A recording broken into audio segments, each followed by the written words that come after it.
Hello and welcome to Red's Business and Technology Podcast. I'm your host, Jackson Barnes. And I'm your co-host, Nigel Heyn. Today we're sitting down with Dan Crowley, who's the Managing Director and CEO of Avada Group. Dan, thanks for coming in. Jackson, Nigel, great to be here. Beauty, mate. Let's start with a bit of a way back, maybe Wallaby days and then what you did after that. Tell us a bit about your story and journey. Well, I'm born and bred Brisbane boy, so I've ventured away and then always come back. So I did my time firstly with the Christian Brothers over at South Brisbane at St Lawrence's over there for the whole of my schooling time. A little bit unfortunately with the nuns at St Elizabeth's for the first 3 years. So that was an interesting story in itself.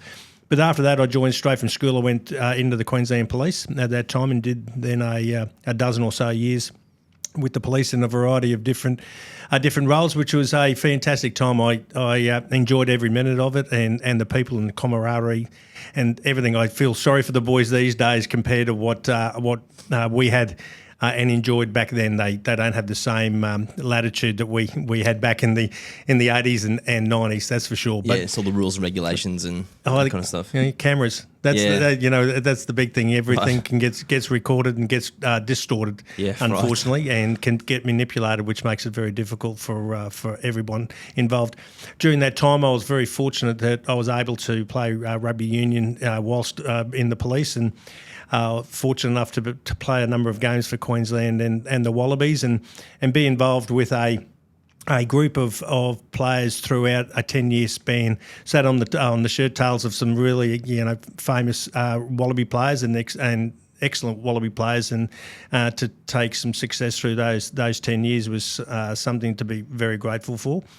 Then I left the police in around 95, and amazingly enough, all by good luck, not by design, the year after I left, it went from amateur to professional in rugby union. So one day, the thing you were doing for nothing and for love, you were getting paid handsomely to be able to do that. So that was able to to supplement getting into business. So throughout the next 10 years or so, I started the venture into a number of different businesses, started a private investigation business. So people think that's, they see the movies and all that. So we didn't venture into any of the private, as in personal investigation works. All of ours is very unsexy. It was around insurance and workers' compensation and all that sort of stuff. And the boring PI stuff. Yes, exactly.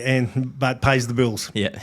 And so we then, from an entrepreneurial point of view, I suppose, we started actually a debt collection business for a while, built that, sold it off, had a process serving business, built that up, sold it off, dabbled in security, mobile security for a while, then sold that business off. Prior to the latest venture, I had a business that provided nurses, paramedics and firefighters to the Central Queensland mines. And so that was, an interesting business, challenging business, dealing with the medical fraternity, that's for sure. So, and then sold that off recently. And during that time, in around 2008, 2009, we actually bought a small traffic control business. Absolutely no understanding around the business or why. Just drove through a traffic control site one day and went, hey, I reckon we can do this. Yeah. And so we bought a small business up the Sunshine Coast. It was about 20 cars or so. 50 people, well-run business, good systems, good processes and good people, which is what you look for in a small business. And then bought that up there. Then we were fortunate enough to, our first large contract in Brisbane was the construction of the airport tunnel. So that was a 5-year gig that we picked up on there and set us on our way to where we are today. So you ran through that really, really quick, Dan. Why did you start or buy into all these businesses instead of just chilling after your Wallabies career? I suppose as I was saying, I started my first 5 years with Australia as an amateur, and so you're going around and playing and doing it because you love it. And I, at that time also got married, a couple of kids.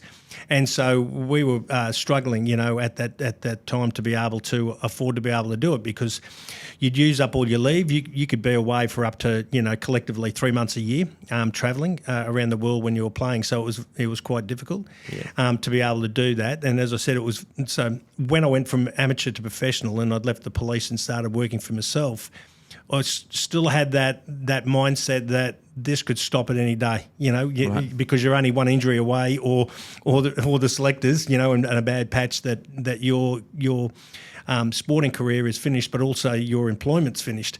And so it's not like normal employment where you can go and find another job somewhere in the same capacity. Yeah, right. It's very difficult. So I always had that as a mindset. So I continued to make sure that I worked throughout the time that I had a professional rugby career, where a lot of others don't. Yep. And it was the start of professionalism as well. So it wasn't as full on as it is today, and the expectations of players and their employers are today than it was back then. So it was just naturally I started obviously in the investigations business because it was something I knew, being a detective in the police. It wasn't too far removed.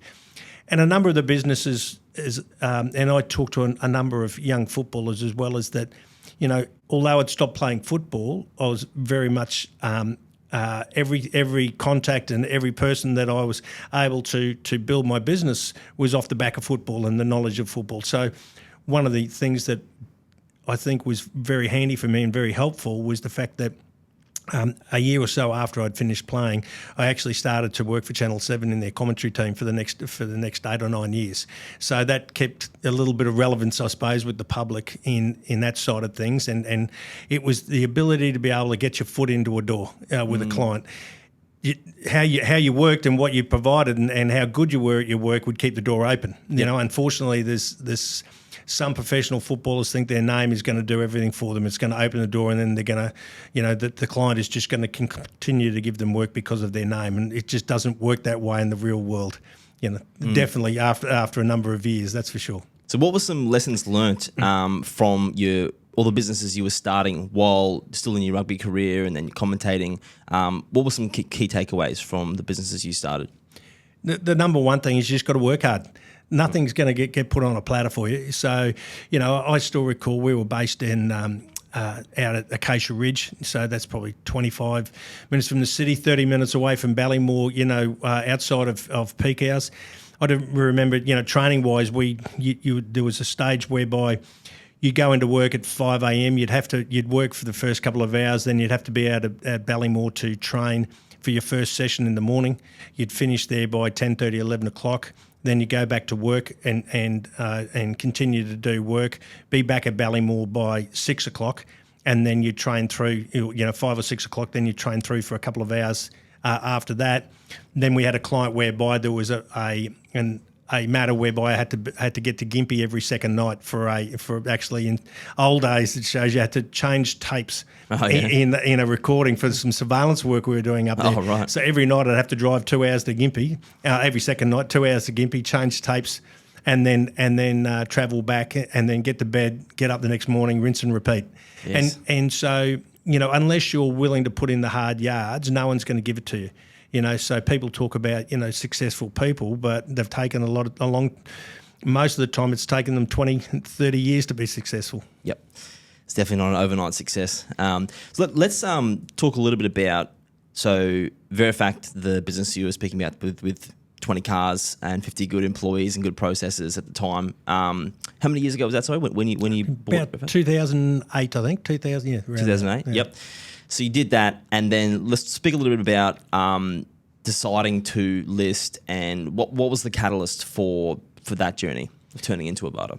Well, first of all, so Verifact had grown substantially to the largest traffic management business in Queensland. So, and then we also had purchased another two smaller businesses and kept them under their own label and operating just prior to the listing phase. But it was actually a consultancy business called Kern Consultancy. Greg Kern, that's his sort of forte is looking at bringing businesses to the listing phase, and he saw the Verifact cars going around. It didn't take too much to find out who actually owned Verifact, and so I should also say that I had I was a 2/3 owner, 1/3 owner actually from the investigation days, and we continued on from there. Was my partner at the time, Jared Bowditch. So he'd actually had recently at the time left the New South Wales Police and had an investigations business down there. So we actually got together to be able to to build the investigations business to be Australia's largest investigations business nationally,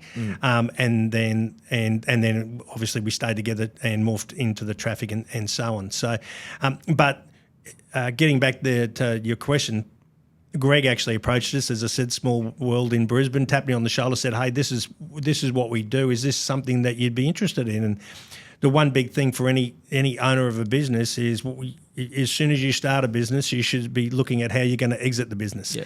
And so it's one of those that you could build, and we could continue to build Verifact, but at the end of the day, where's your exit? Who is going to actually buy you? And there's only in our industry, in the traffic industry, there's only very limited opportunities to be able to look at that. So I drank the Kool-Aid, from Greg, and had a look at it and decided I think this is a really great opportunity. So we brought together the three businesses that we had. We brought together another 5. Very difficult because we were still in that COVID phase. So trying to get to talk to people and lift the bonnet on businesses and see what they were like. There was varying degrees of reality and truth, I suppose, spoken about all the businesses. So what year was this when Greg reached out to you initially? When was that? And then when did you decide, what kind of time frame are we talking? So we listed in December 21, yep. right at the back end of December.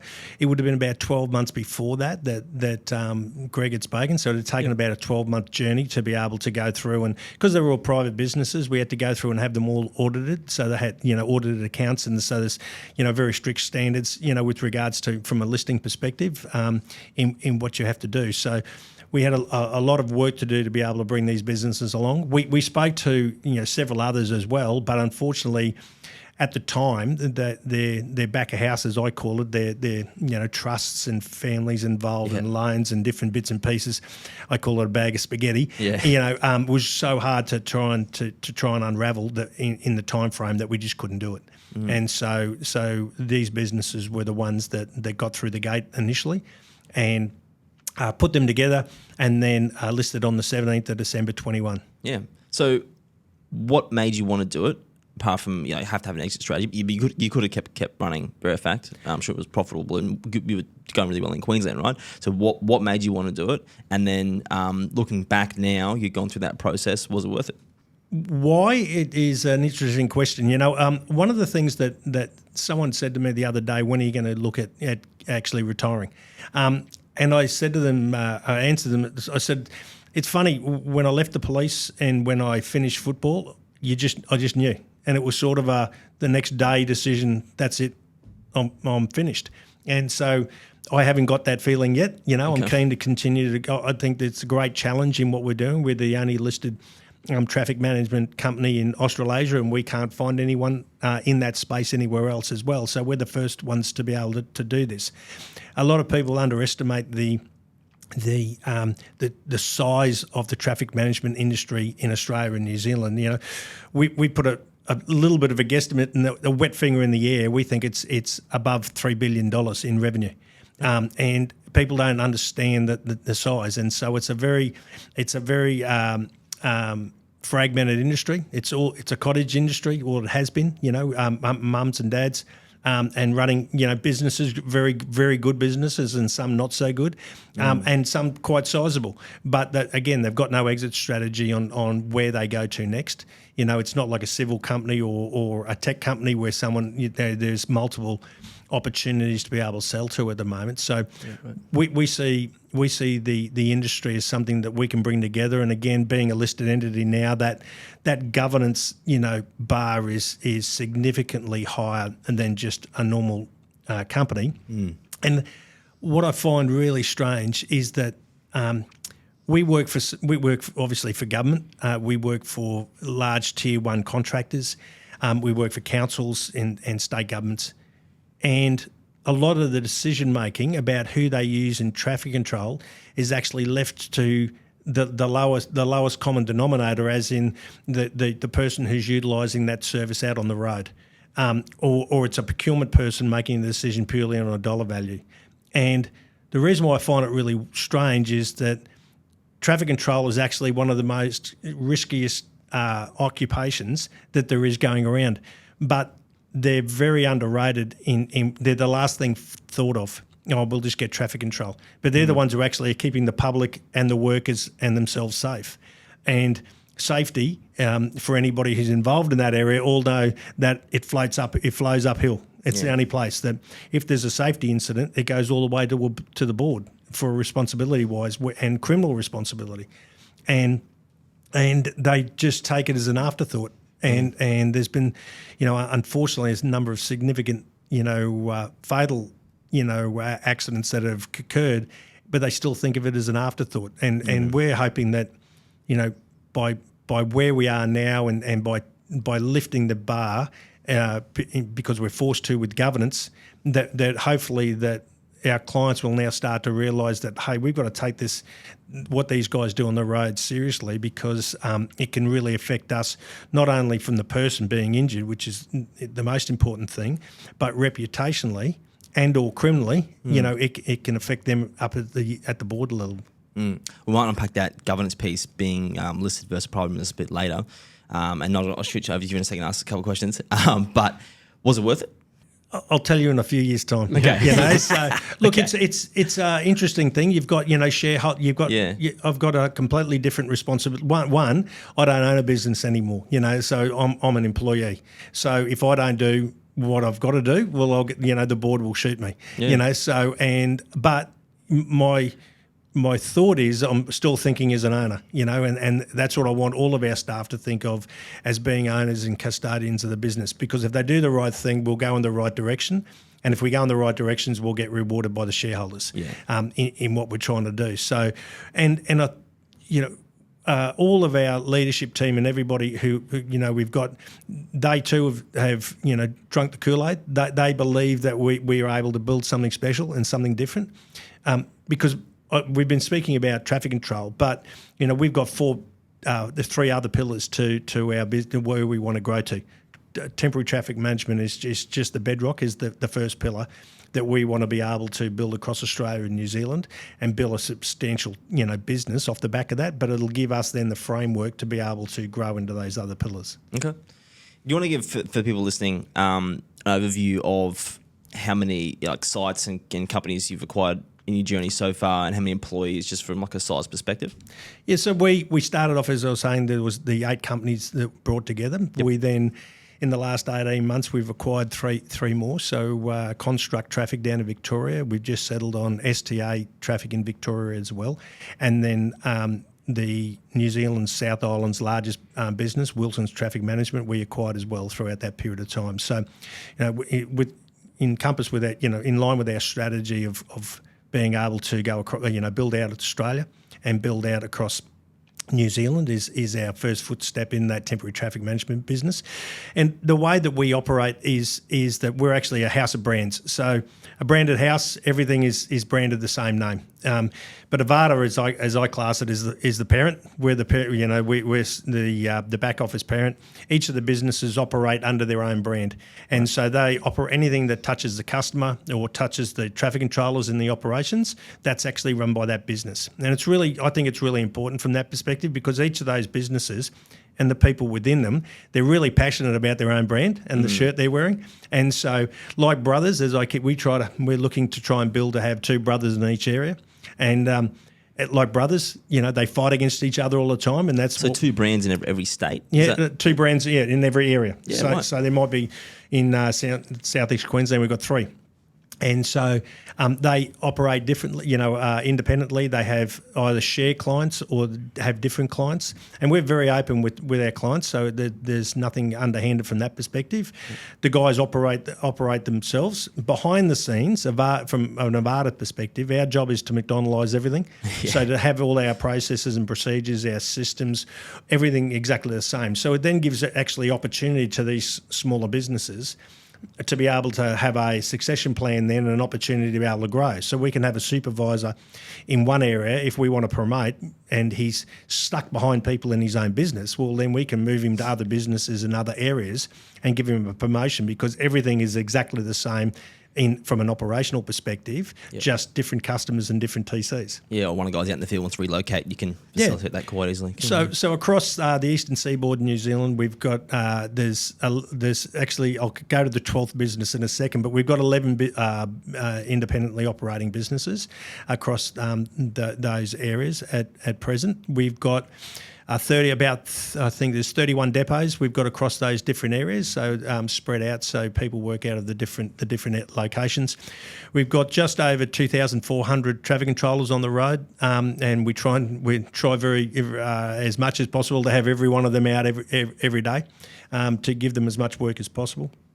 And then we have around 150 management staff, from internal staff management in those operations or from the Nevada perspective. Okay. And then the 12th business that we have is we, as part of our governance, ESG governance with regards to listed company, and there's the environmental, the social and the governance in the ESG. We're looking at, there's a multitude of different areas in those three that that must be looked at. Governance is around modern slavery, for an example, and making sure that you're looking down the chain of what you're purchasing, that it's not into the slavery in another country, for an example. In the S, the social responsibility, one area we want to look at picking things and doing them very well. So social, we've partnered now with an Indigenous business and started an Indigenous traffic control business called Billangara. And so the stated aim of Billangara is purely from a project perspective, is to wherever we're going to work on projects that might last a year or 2 years or whatever they are, that we're able to then identify, train and then employ Indigenous men and women within that local area. When that project finishes, though, normally what happens is that people don't have the job, and the local mobs don't want to move. Right. And so instead of them being unemployed, we'll then roll them over into one of our Avada businesses, so that we can continue to have employment in their local area. Clever, makes a lot of sense. Nigel, where do you want to take this conversation? Yeah, so Dan, look, it's interesting. Love listening to your stories. Really appreciate something you said earlier about hard work. And doing things for the right reasons. You've always been the person that, you've supported us, and we're very proud to be, the tech partner powering Avada. You're a Queensland success story. But I wanted your take on, the future, right? So Queensland, we've got, the Olympics coming. We've got, a really big roadmap ahead. I think you said it earlier, you're providing an essential service that is actually underrated. Without traffic control, a lot of the initiatives and the world we live in just can't happen, right? So can you share crystal ball in where the future is going and what your world is? Well, thanks, Nigel. And I think, the first thing is that people don't realise that traffic control is a highly regulated industry now. Go back 10, 15, 20 years ago, there'd be guys in a Jackie Howe T-shirt with thongs on walking out with a stop slow battle, just putting their hand in the air and doing stuff. But this day and age, it's highly regulated, and so it should, because it's a difficult job to be done, and unfortunately the pace that everybody is at and the impatience that everybody is at these days, especially behind the wheel of a motor vehicle, makes it a dangerous place to be. So they have to regulate it. So as I say, whether or not you're building a driveway or you're building a highway, you have to have traffic control to be able to do that work. The electrical providers, they want to change a light bulb in the middle of the street. They can't just stop and do it. They need to have traffic control and make sure it's a safe environment to be able to do that. So we have big projects that people talk about, the big, upgrading the M1 highway, for an example, is one area, but it's actually all the maintenance and the repeatable work that we do is our bread and butter stuff. So you talk about the Olympics, for an example, is that, yes, everybody's talking about building the Gabba Stadium, but they don't realise Wollongabba is one of the oldest suburbs in Brisbane. So they have to upgrade all the electricity, all the data, all the sewage, all the water. And so they've got to rip up all the roads because they all run under the roads, in that area, like 3 years before they're going to start building. Yep. And so there's massive infrastructure, and that's just the Gabba, never mind anywhere else. So there's a massive amount of work that needs to be done, in that. You look at asphalting, for an example. People, on average, I think it's every 7 years you have to re-asphalt the roads. How many roads are there across Australia, that need to have that? So it's that repeatable maintenance work that needs to be done is the stuff that people don't realise that is increasing. We're seeing, especially in Queensland, not only we're talking about the Olympics, but we're talking about the migration, so there's schools, there's roads, again, there's infrastructure. There's so much that needs to be not only to be done to keep it up to standard, but needs to be, to be built. And to that end, to meet this demand, Dan, I know we've spoken before, obviously constraint on resources, as in people hiring, all of that. How are you handling the needs and the challenges to deliver, really? Well, it is an ongoing challenge. I think in every industry, as you guys we were talking about before, that have constraints as well. So we work closely with a number of training providers.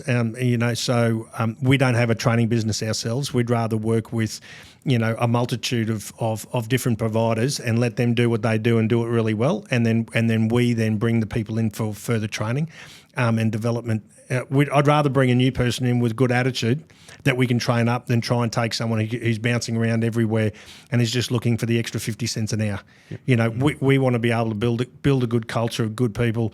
Our job, from an Avada perspective, as I've said before to all the guys, is that our job is to make it easier for the general manager to run his business.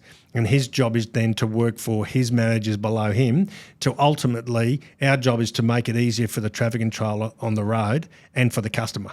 Yep. And so if we're doing that, we'll naturally build, we'll naturally grow. But we've got to make it a good environment. As I said previously, the problem is, from the traffic controller's perspective, is they're undervalued. And that's across the board. They're undervalued for the importance of the work they do. So from our business's point of view, and when it's a big ship to turn around, psychologically, but we've got to be able to get it to understand that the traffic controller is the most important person in our business. Because if we don't have them and we don't have safety, we don't have customers. If we don't have them and customers, we've got no business and we haven't got a job. Yeah, and just listening to you, Dan, it's interesting. We take a lot of things for granted here in Australia. I was in Minneapolis 2 weeks ago, and what you mentioned before about changing a light bulb, I literally saw a man on a cherry picker changing a light bulb in the middle of the street, on the way to the Arctic Wolf, and the Uber drivers have to swerve around. There's no traffic control, there's nothing. It's like, we are genuinely in the best country in the world, Australia, and, companies like yours, make sure that everyone's safe and protected. So, again, safety is the number one thing. If you haven't got that, you haven't got staff, and then you don't have customers. As I said, you don't have work, but we've got to start to build across the board, the public, and we've been working involved with the industry association, and we've been working really well with the government departments, Department of Main Roads in particular here, and they agree that our number one thing now is to lift the gravitas of what the actual traffic controller does, because it's important. Absolutely. Mm. So let's pivot a little bit to wanted to pick your brain around building a dream team. When you decided to acquire the next 5 businesses and change the name to Avada and the restructure you did, what was your approach to, obviously you need a lot more people, you can't just go and do that by yourself, right? Well, how did you go about finding a dream team? It was really difficult, I suppose, to start with. So we've pedalled really hard for the first 12 months. And as I said, we're nearly into the end of the second. 18 months has been a really hard pedal. Because basically Avada was a startup. We had obviously businesses that have been running for many years, but the Avada team was a startup. So we had to find a place to live, go and buy cups and saucers and knives and forks and seats and put them together and everything, before we even started to look at how we're going to try and structure a team. So, and then it was a case, good. We've got a good partnership, from a recruiting C3. They've helped us really well, but and we put people together and it hasn't been without its mistakes, and this isn't any of the leadership team's fault. It's more that you go and pick a person, for an example, and we've had luckily only a few instances so far whereby we pick people who are really good at their craft and good at their role, but they're just at a they're not the right person for the journey that we're on, and you don't find it until they get in there. So some of our leaders are very experienced in their roles, but they've gone past that journey of being the doer instead of being the strategy type person of putting things together. So so they struggled to being the person, being the doer, and because we had to put everything together, new policies, procedures, bring everybody's policies and procedures and bring them all in and start to have a uniform policy. And so everything from starting a new business, because Avada is a new business, even though we own established businesses, makes it very difficult. And someone said to me a little while ago, I think it was a great way they put it. They said that you guys are a bit like the Dolphins rugby league team. I said, why is that? And he said, because the team Wayne Bennett has picked for the inaugural year will not be the same team in 3, 4 and 5 years' time, which is very true. He's picked the people who he needs to get the job done in the first year or the second year, but he will start to need other people with different skill sets as he goes forward. So we see it at this stage, we've got a great bunch of people, and so from an Avada perspective, we want to keep a very lean head office team. And so other than finance, which we've brought together, we want to have a specialist in each of the areas like safety, people and culture, logistics, procurement and logistics, and then have a business partner in each state for each of those roles, so that whether it's 2, 3 or 4 or 5 businesses in that state, they can go back to that one business partner and they work hip to hip with those guys in those areas and being able to lift a standard. And then the head, who's the expert, the subject matter expert, then his job is to inch by inch bring the ability and the sophistication of what we're doing across the board and start raising at the bar. Okay. Dan, to that end, can I ask another question in terms of the mental shift as a leader from a privately owned business to being the leader of a listed entity? Talk us through that, because I know there's a couple of people I know in the past that have said, oh, look, I'd love to IPO, list my business. What can you share? If you do it again, lessons learned, challenges like that. The mental shift from being an owner-led, of your own destiny to now be responsible for, effectively a shareholders and getting the best outcomes around. Yeah, I've seen from my perspective. As I said before, I'm still working as if I own the place. You know what I mean? And I think that if I lose that it's time to leave, So you work as if you own it, and I hope that we're picking people who have exactly the same sort of values within the business in what they're doing. Some of the businesses that we have bought, it was a very difficult mental challenge, change for them in the fact that they were working in the business, but not 40 or 50 hours a week type working in the business. Yep. And so they would be able to come in, make sure everything's going okay, and then wander out and do whatever else it is. And good on them. They built their businesses to be able to be rewarded from that. Yeah.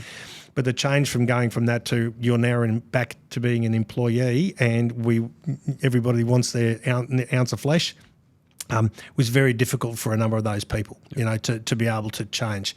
And we've seen a number of them haven't been able to. So it's been having a chat with them and them saying, look, that's not me. I'll go on to bigger and better things to do that. So I've always found personally that it hasn't been an issue. The type of work I'm doing, though, is an issue, and I'm still getting used to it. Letting go, having other people, hands-on all over the operational side of things, the people and culture things. Yep. It's keeping close enough to it to know what's going on and keep understanding the pulse, but keeping far enough away of not sticking your fingers in and letting the people who are, we've got some great leaders in our business, and they're very smart and good at what they do. So, hey, they're a lot better than me, so. And the other side of it is now getting used to investor land, what you can say and what you can't say. Yep. The compliance side of things, the financial compliance, the auditing, that everything that's expected of a listed entity and the governance around that is. Now we're in our second year. The first year was a bit daunting. Holy moly, what is all this about? But we're now starting to get that cadence and get that flow and understanding of what we require. It's now evolving into that trying to partner with our shareholders, and we've got some great institutional shareholders, who have said we want to be with you. We believe in what you're doing. We can see the growth in the areas, as we spoke before. We can see the opportunity, and so they've said we're in for the long haul. So, and we're really grateful for that, and we want to be able to build a business because, as I mentioned before, the opportunity is immense. Oh, fantastic! Yeah. What was the hardest thing about now you're listed versus private? Was it the having to update everyone on what's going on? Was it like the financial reporting side? What's the hardest thing so far? I think when you're a private owner, you can have a good month or a bad month. You just shrug your shoulders and go, okay, we'll just see how we go. You don't have that luxury in listed land. You've got certain targets you've got to hit every quarter. You've got to report on what those targets are. If you're off on those targets, you've got to explain yourself on the reasons why, and you'll be marked accordingly in the share price. Yeah. To start with, we could not have picked the worst time to list, because we were right in the middle of, I think it's La Nina. Yeah. The weather, and weather is our nemesis. The work doesn't get cancelled, but it gets pushed down the road. Because it's like we said, maintenance work and project work, they can't just not build the road, and they can't maintain. They have to maintain their assets. So the work gets pushed down the road, but it just doesn't get done at that time because of the rain. And so I know this sounds brutal and brutal, but a cyclone will come in and beat up a place for 2 or 3 days and then leave, and then that's whereby we get extra work out of that. Yeah. But when it's a weather pattern that sits over Queensland and New South Wales for 6 months and just continually just rains enough to whereby you can't work, then that was terrible from our perspective with regards to our financial performance. So the first 6 months of listing, where we didn't hit the targets that we'd said, was pretty brutal on us with regards to our shareholders and the market itself. But we've now been able to show after that period that we've now come into normal weather patterns, that we're now started, hitting our run rates now and being able to report that, that what we've said we were going to do, they're now going, oh yes, you can do that. And I think that going forward, as you mentioned before, people are starting to see, from a traffic control perspective, they're going, those guys are everywhere. And motorists don't like it because they're getting held up all the time. But the amount of infrastructure and maintenance work that's getting done across the country is phenomenal, and it's not going to slow down. Yeah, definitely in Brisbane. Thanks for sharing. I completely understand that, because if weather pushed projects back, then the stuff you had scheduled after you couldn't get to, and then obviously not collecting money because the weather, you can't invoice people, right? So yes, that's a tricky kind of problem. And no doubt would be stressful when you see that results from a quarter, then you check on the app and the stock price is down because of it. Yeah, that'd be a pain. I want to shift gears a little bit to the M&A side. So what's some lessons you learnt from going to acquire other businesses and roll them up into Avada? What are the maybe top 2 lessons learnt? Well, as I was saying, initially the difficulty was around COVID time. So we didn't get a good chance to be able to look under the bonnet and get a really good look at what it is. There's a lady, one of the leaders who's been with me for the last 20 years across different businesses, multiple businesses, but was across the traffic businesses prior to us listing. She's now our group manager for integration and process improvement. So she's really good from a point of view that before we take a business, she gets in there and lifts the bonnet and goes through every nook and cranny, and she can come back and give us a really good view on what the positives and negatives are within the business. Sometimes a very strong leader or very strong owner can be actually a negative, because no one below them he's got a very weak bench strength below him, right. and so that person is the one point of failure. And that's where we've got to ensure that we've got bench strength coming through. I can see how that would be a battle if that owner owned all the customer relationships and maybe some of the key staff relationships, and then they're gone because they sell out to you, for example. How'd you deal with that? Yeah, well, it's human nature is really I shouldn't be surprised, but I get surprised every time. In the fact that we've had some whereby they've not only not wanted to be a part of it, but have been toxic.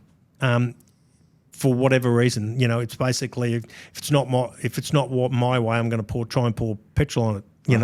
Right. So we've learned to assess the owner, and the bench strength is really important. And we in our latest acquisition, we had a really open and mature conversation with the owner, who's an entrepreneur, and most of them are. He's got another business that he wants to go and focus on, and he was quite happy to work with us to bring in a general manager prior to even taking over. And he was happy for that guy to take over because he actually knew him.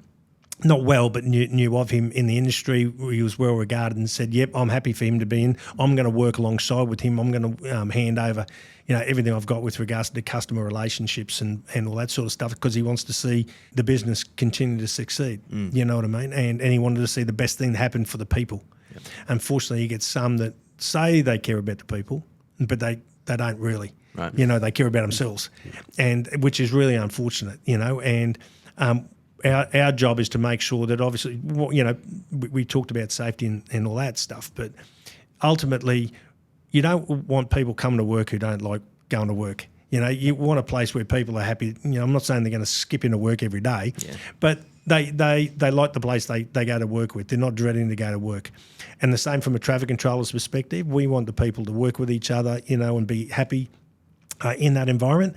And we want to keep them as fat and as happy as possible, because they're not the highest paid people in the world from an industry perspective. But so we want to make sure that they've got plenty of hours and plenty of opportunity to be able to work. So there's that. So the bench strength, I think, is one of the important things.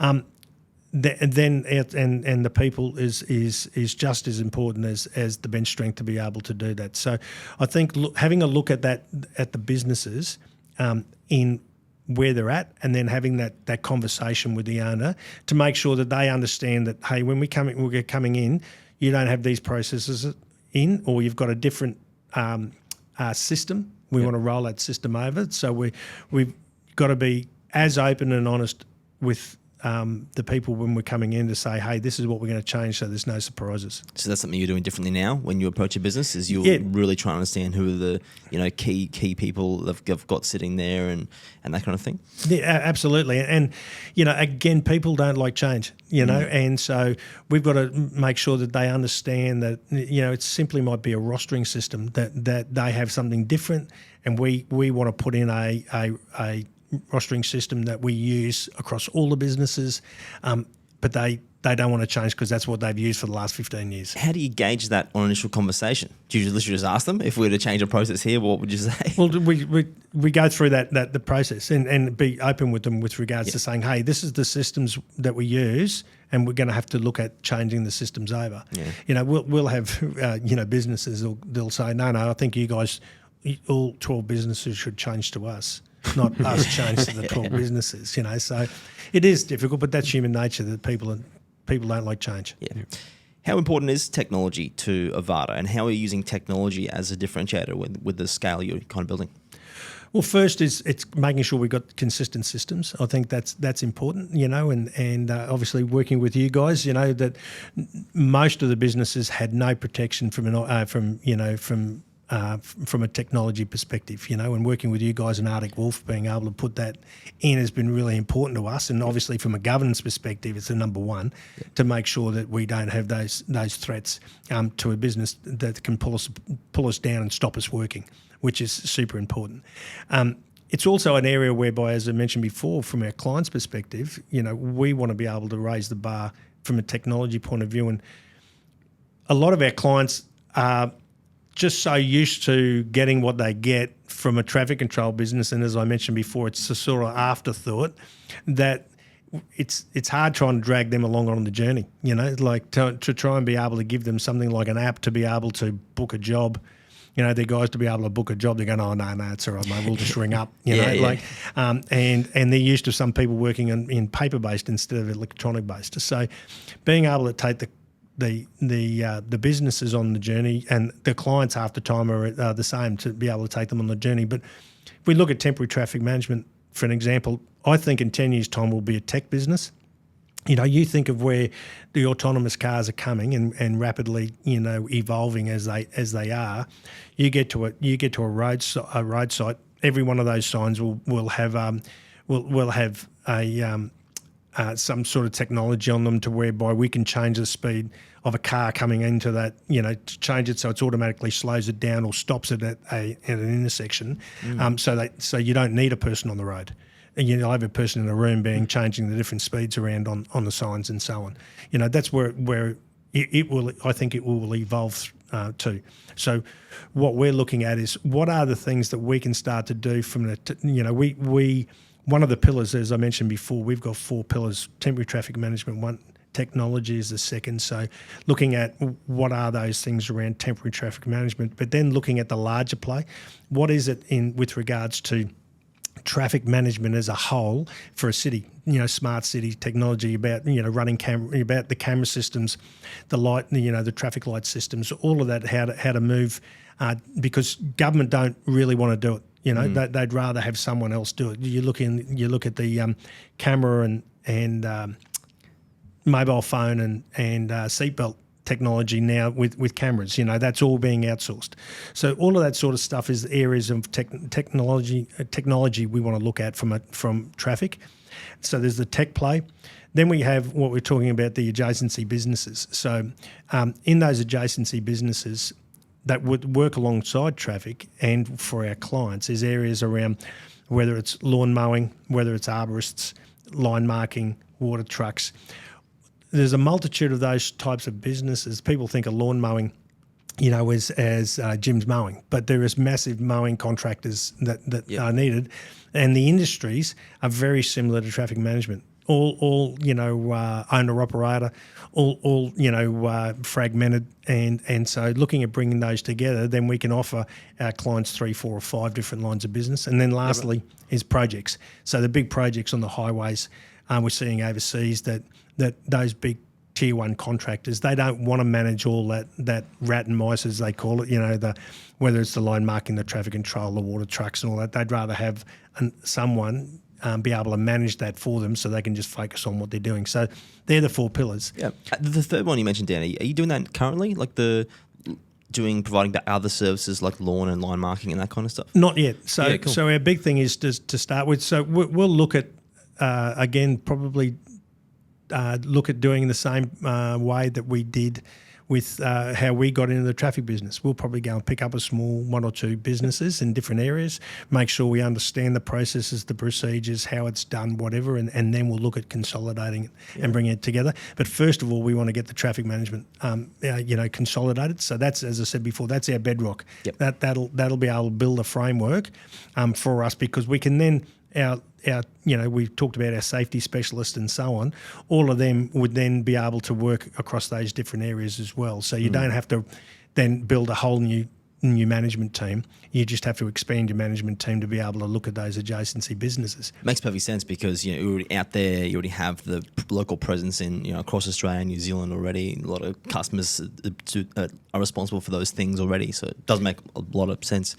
And we can cross utilise our staff, which is great. True. So it gives them opportunities again to be able to be cross trained in different areas, and we can use that pool of staff to be able to push into different areas when we have high demand. Yeah, makes sense. One thing we talk about a lot on this show is cybersecurity. Now, as a listed business, there's been some large entities that have had, unfortunately, breaches and significant impact. I think Latitude came out saying it was like $97 million. That was the financial loss to a data breach they had earlier in the year, plus the reputation and loss of customers after that kind of fact. How important is cybersecurity to you, and how does your board look at cybersecurity? Super important, and hence the reason why we work with you guys so closely, and because we can't afford to be down a day, and some of the systems that we have, they're central. They're the nervous system of the operations. We talk about our rostering asset allocation systems, we have to make sure that those things, because they're working we're doing bookings within 12 hours, with our clients. So they'll be doing a booking, now for tomorrow morning or tonight. And so we have to have those systems. We have to know who's available, what vehicles are available, where they are, and so on. So it's hugely important to do that. Privacy is just as important. We have to make sure that the information of our staff across the board is secure, and they've got to understand and feel that it is secure. Again, we look at a number of those smaller operators. They have the businesses that we bought. They've had no even thought about cybersecurity or information security in their businesses, and again, that's where our clients are now, our larger clients are now starting to look at us and say, well, what contingency do you have? Because if you break down, all our work breaks down, because again, as I said, they can't get on the road unless they have traffic control. Yeah. So if we break down, Brisbane City Council, is one of our major clients, and so we'll have hundreds of people out on the road with them in a 24-hour period, and they have hundreds of their people out doing jobs and their trucks and assets and everything out on the road ready to do jobs. If it stalls and they can't get out and do their job, then there's a lot of pain and money being wasted from their side of things. So from a board perspective, they understand the importance of the requirement of cybersecurity. And Dan, to your credit, you're one of the early adopters. When we came to you and we said, look, we're bringing Arctic Wolf to Australia, it's one of the best. You said, look, I want the best for my organisation. So I think, Dan's business was, number 2, I think, in early adopters. So, hats off to you. Well done. No, thank you. It's absolutely critical. You can't. One of the things you talk about, sleeping, what keeps you awake at night, and first one is our people on the road and keeping them safe, and operationally being able to operate. They're two of the biggies. It's interesting you mentioned the third-party supply chain risk, because we're definitely hearing that a lot now, like Brisbane City Council and other state government agencies and that kind of thing. They're looking at third-party supply chain risk because I think it was it Woolworths and was it Telstra or Optus, one of those two, actually they had a breach from a third party who didn't have good cybersecurity in place. So it's good you're aware of that and that kind of thing. Nigel, any other questions you want to ask? If not, I wanted to ask Dan, what's next for Avada? You mentioned your 4 pillars and wanted to expand. What's it going to look like in 3 years' time? Well, I'm hoping that it'll be substantially, from a traffic management perspective, it'll be substantially bigger in the next 12 to 18 months, in the plans that we do have, and to be able to bring the shareholders, the wealth that they're after, to be able to increase the value of our business, and people to be able to see the value of our business, and obviously to see the opportunity that there is in the market, being the only listed entity in our space. So I'm looking at us wanting to fulfil, what we've said in our strategy to start with, is to ensure that we've got Australia-wide coverage and New Zealand coverage.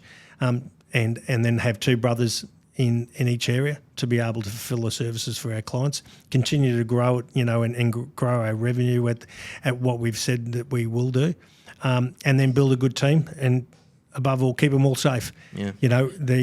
That's the number one thing in our industry, because it is such a risky industry that we do it. We hit the targets that we want to hit, and we keep our shareholders happy, but more importantly, that we do it safely. Dan, thanks for coming in. Appreciate listening to your story and all the lessons learned along the way. I'm excited to see where you go in the next 3 years. Appreciate it. Thanks, Dan. Really appreciate it. Thanks, gents.